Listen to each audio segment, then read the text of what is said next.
Folks, you agree with me, I'm sure. Enough is enough is enough. We have to stand up. I don't want to hear about, well, we can't take it on because it's too politically dangerous. The world has changed. The American public has changed. That was Vice President Joe Biden speaking about the obligation for stricter gun laws in the wake of the Newtown Elementary School shooting. Good evening and welcome to this Reality Check special. Tonight we're talking about the issue of gun control. It's an issue that's captured headlines across the nation for about 2 months now. Shortly after the Sandy Hook shooting, in which 20 children died along with 6 adults, President Obama put VP Joe Biden in charge of a task force to come up with solutions so that tragedies like Sandy Hook would never happen again. Biden has met with the NRA, law enforcement, the entertainment industry, school districts, and many more, which is partly why he grabbed headlines this week when he was caught off camera saying this. What we're going to do is going to fundamentally alter or eliminate the possibility of another mass shooting or guarantee that we will bring gun deaths down to 1,000 a year from what it is now. That statement is fairly interesting because it was on February 3rd when Biden was caught saying that these measures may not change anything when it comes to gun violence. It was also on the 6th of February, 3 days later, when he was in front of the crowds, once again saying enough is enough. Just a few days after the Sandy Hook shooting, we posed the question, do gun control laws really have to do with gun control?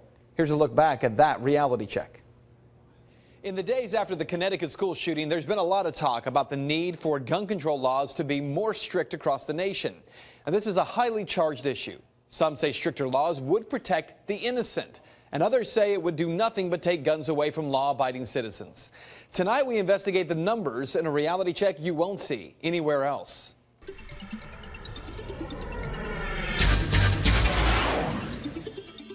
The language being used by gun control advocates, politicians, and many in the national media all sounds the same. We need to get angry about what happened in Connecticut. We must take serious action, they say, to prevent this from ever happening again. One of the toughest issues here is to separate the emotion from fact, because it's easy to be angry at guns. But does that anger make sense? To be angry at the tool and not the user. Do you know how many gun-related deaths we have in America each year? According to the FBI's number for 2011, which is the last number where numbers are available, there were 12,664 murders in the U.S. Of those, 8,583 were caused by firearms, which means that 4,081 were committed without a firearm. Now let's stick to the numbers of firearm deaths. Nearly 8,600 murders committed with a firearm in 2011. Now, the thinking is that if there were stricter gun laws, these 8,600 deaths, or many of them at least, would have been prevented. But is that true? Well, not necessarily. While guns are the most common tool used for murder, the second most common are knives and cutting objects. And the third, believe it or not, are fists and feet. But there is a bigger issue here. If guns are so dangerous of a tool that society must rid itself of them, is that true of other dangerous tools? While there are under 8,600 gun-related murders in the United States for 2011, there are over 11,000 drunk driving-related deaths, according to the New York Times. That means 2,500 more people are dying at the hands of drunk drivers than guns. So where's the outrage from Piers Morgan of CNN about legal alcohol for those drunk drivers? Where are the calls from Mayor Michael Bloomberg of New York to have a serious debate about banning cars? After all, there are 38,000 traffic deaths in the country every year. Well, what this means for you is that no one is going to move to take your car away, because people will say, well, cars and guns, it's apples and oranges. After all, you need a car to get around, but you don't need a gun. Cars serve many purposes, but guns, they say, serve only one. That argument is not only untrue, but it serves to demonstrate the difference in worldview. Those who are calling for a ban on assault weapons and handguns are doing so because they believe that the greater good in society will be served by removing guns, even though the numbers show the greater good would be better served by removing all cars. The argument over guns isn't really over guns at all. It's over whether or not the individual in America has rights. Rights to speech, rights to property, rights to keep and bear arms. We hear a lot about sovereign states these days, but the truth is, in the eyes of the founders, You are the sovereign. You have rights that no society, no government, and even the greater good cannot take away from you. And that is Reality Check. Still ahead, guns and violent crime make national headlines. But could conceal and carry permits help reduce the bloodshed? We'll investigate Ohio's numbers. Still ahead.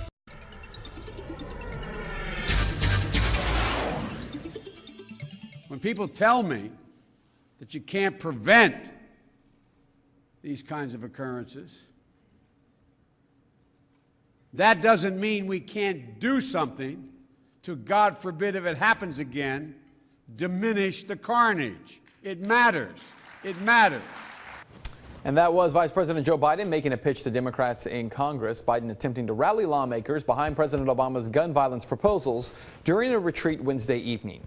Now, Biden has been charged to lead a task force that President Obama is calling on to help reduce gun violence. Chances are that commission will not come back with a recommendation for more concealed carry permits as part of the answer. But should they? A few weeks ago, we investigated Ohio's concealed carry numbers. Here's a look back at that reality check.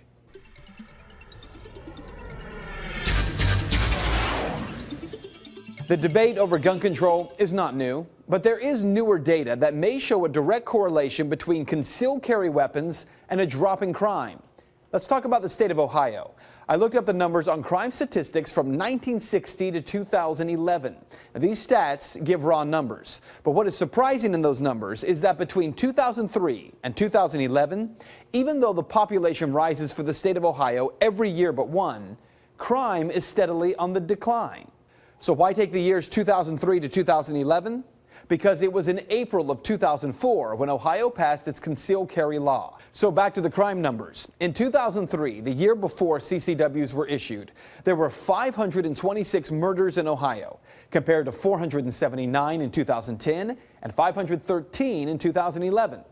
Forcible rapes, they were at 4,660 in 2003. But since the concealed carry permits began being issued, those numbers have dropped every single year but one.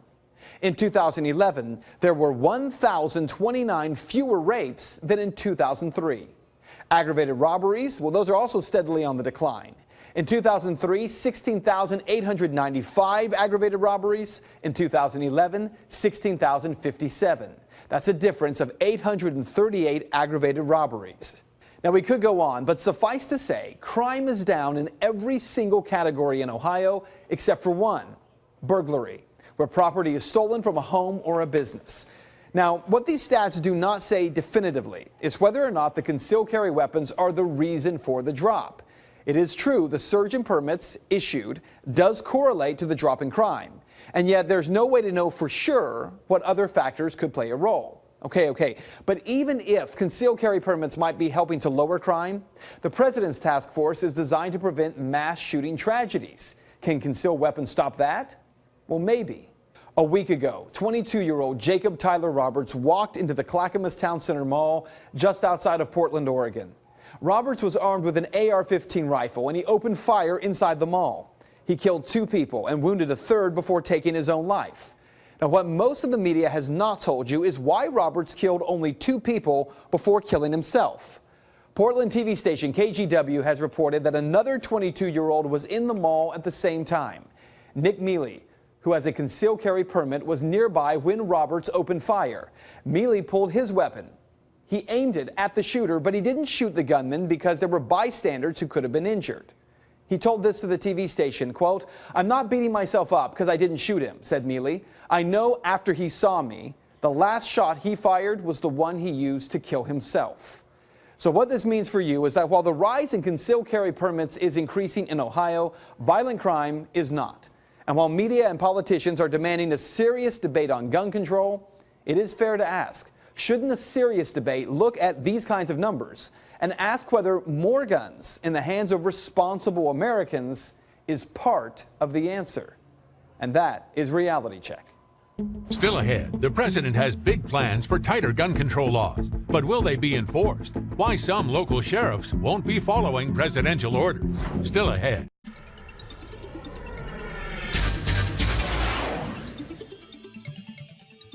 President of the United States is, our boss. But he's also, the the president and the first lady are kind of like the mom and the dad of the country. And when your dad says something, you listen. And when you don't, it usually bites you in the ass later on. Well, welcome back to this reality check special on gun control. Comedian Chris Rock explaining President Obama, he says, is the dad of the nation. When he calls for stricter gun control, the rest of the country should listen. Not sure who he's talking to there, but there are well over 200 county sheriffs across the country who have said they will not fall into line with any executive order from the president that violates the Second Amendment. Here's a look at that reality check.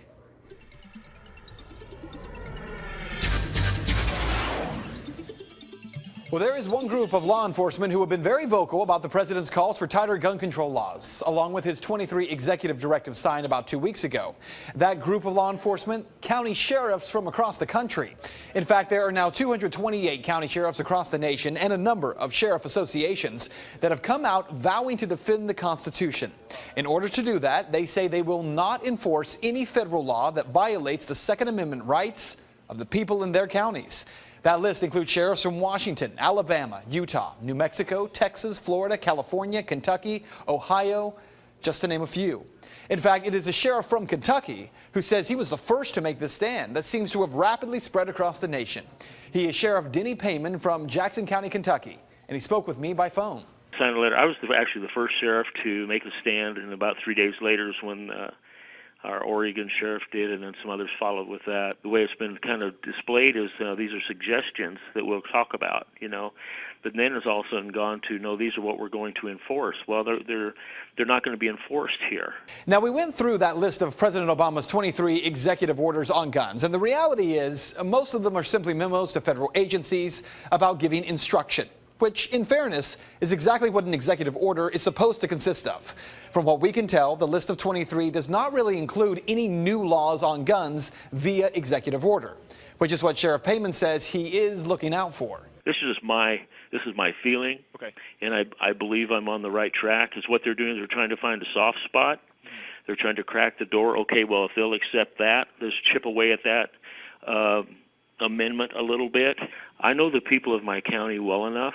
I know the people that still have basically a patriotic blood that runs through them and that still stand on the Constitution. And I'm not going to disarm those people. These are the good citizens. These are the people that are trying to protect each other and themselves. And to disarm one of them is why the Second Amendment was created.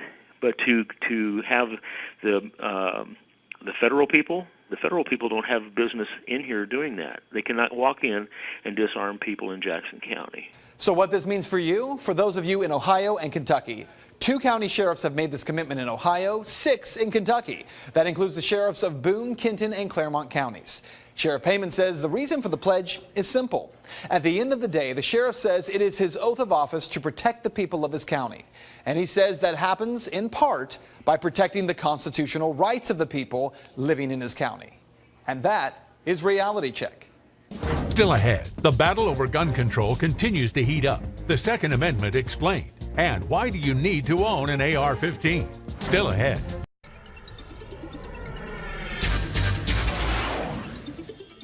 I know the Second Amendment. What I haven't heard is one coherent reason why any civilian in America needs an AR-15 military-style assault weapon. That is CNN host Piers Morgan asking a question that he has asked now for several weeks. Why does anyone, regardless of the Second Amendment, need an AR-15 rifle? I want to try to answer that question in just a moment, but first a look back at a reality check that explains the origins of the Second Amendment. Over gun control is something making headlines all over the country. For the past week, Reality Check has looked at the numbers behind gun control and crime rates.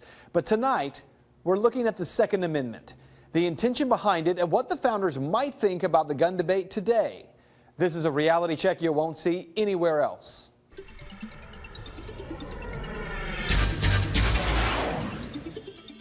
The discussion over gun control in light of the Connecticut school shooting has been building over the past week. Among the claims made that the Second Amendment was meant for hunting at a time when people use muskets. So we begin tonight with what the Second Amendment says. Quote, a well-regulated militia being necessary to the security of a free state, the right of the people to keep and bear arms shall not be infringed. To be clear, the militia is not regular military. They were farmers and blacksmiths who went about their daily lives. But notice that the amendment says this is for the security of a free state. According to the 1828 dictionary and other historical documents of the day, that independent state was actually seen as an independent nation.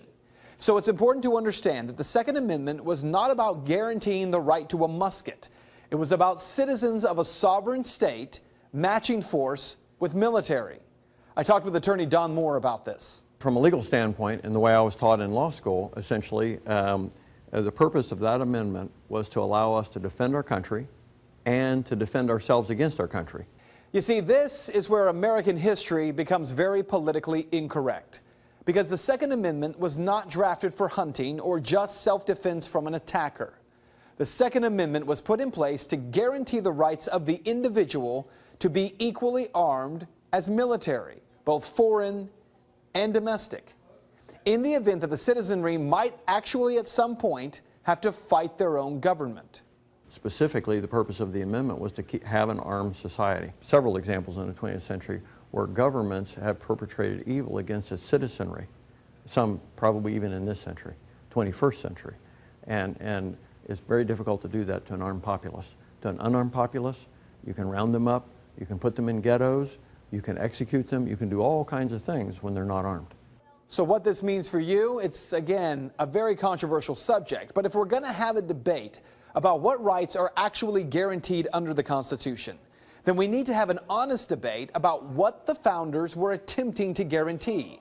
The Second Amendment is about making sure the population would not be controlled, dominated, or oppressed by a government. It's not my place to attempt to tell you what the founders were thinking or what they be thinking today, but the principle of what they put in place had nothing to do with the kind of weapon they were guaranteeing. It was simply about matching force. And that is reality check. So to the question about why an AR-15 rifle. Follow me here. The framers believed in the right of free speech, but today most people believe that speech has limitations, obscene speech or hate speech. The framers believed in the right to keep and bear arms matching military force, but today the Supreme Court has ruled that you shouldn't be able to own an RPG or a tank. By extension, Piers Morgan says, an AR-15 rifle. The framers believed in the right to trial, but many Americans now for themselves believe that President Obama and Bush are okay by accusing some people of terrorism and not entitling them to that right to trial. That's why Piers Morgan and those who share his worldview will never fully understand the Constitution, because at the time the Bill of Rights were written, hate speech existed, but the framers believed the right of the individual was greater than the collective right of society. Terrorism and murder existed, but the framers believed that the right of the individual to have evidence brought against them in court was greater than the right of the mob. Firearms and weapons at the time of the founding existed, but the framers believed that the right of the individual to be armed was greater than the right of the government to control arms. Were the framers right? Are those calling for stricter controls today right? That's not for this journalist to decide.